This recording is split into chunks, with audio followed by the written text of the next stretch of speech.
మహిళలకు ఎంతో ఇష్టమైన పండుగల్లో రాఖీ పండుగ ఒకటి. ఆగస్టు 9న భారతదేశం మొత్తం ప్రతి ఒక్కరూ రాఖీ పౌర్ణమిని ఘనంగా జరుపుకుంటారు. పట్నంలో ఉన్నవారు, అత్తవారింటి వద్ద ఉన్న మహిళలు అందరూ తమ పుట్టింటికి చేరుకొని సోదరులకు రాఖీ కట్టి ఆశీర్వదిస్తారు. అయితే ఈ రాఖీ పండుగ సందర్భంగా పలు రాష్ట్రాలు మహిళలకు అదిరిపోయే ఆఫర్లు ప్రకటించాయి.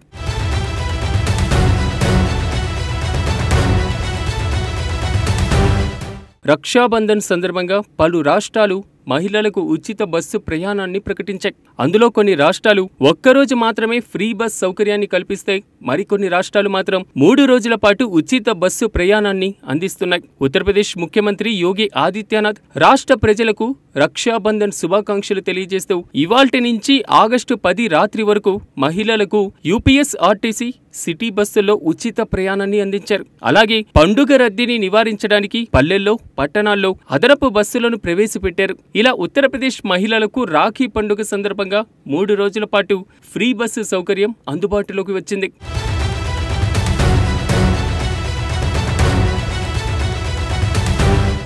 రాఖీ పండుగ సందర్భంగా సీఎం నయాబ్ సింగ్ సైని ఒక్కరోజు మహిళలకు, పిల్లలకు ఉచిత బస్సు సౌకర్యాన్ని కల్పించారు.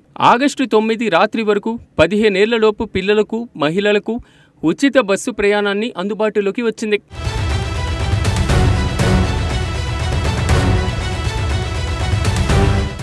రాజస్థాన్ ముఖ్యమంత్రి భజన్ లాల్ శర్మ మహిళలకు గుడ్ న్యూస్ అందించారు. రాష్ట్రంలోని మహిళలకు రాఖీ శుభాకాంక్షలు తెలియజేస్తూ ఆగస్టు 9, 10వ తేదీలో మహిళలకు ఫ్రీ బస్సు సౌకర్యాన్ని అందిస్తున్నట్లుగా పేర్కొన్నారు. రక్షాబంధన్ తర్వాత కూడా ఈ ఆఫర్ అందుబాటులోకి రానుంది. ఈ ఫెసిలిటీ రాజస్థాన్ సరిహద్దుల వరకే వర్తిస్తుందని పేర్కొన్నారు.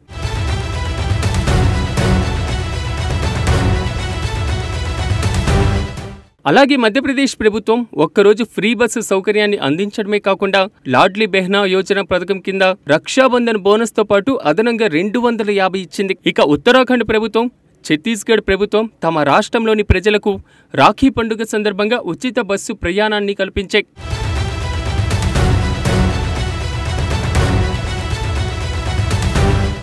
తెలంగాణలో ఇప్పటికీ మహిళలకు ఉచిత బస్సు ప్రయాణం అందుబాటులో ఉంది. ఆంధ్రప్రదేశ్లో ఆగస్టు 15 నుంచి ఈ పథకం అమల్లోకి రానుంది.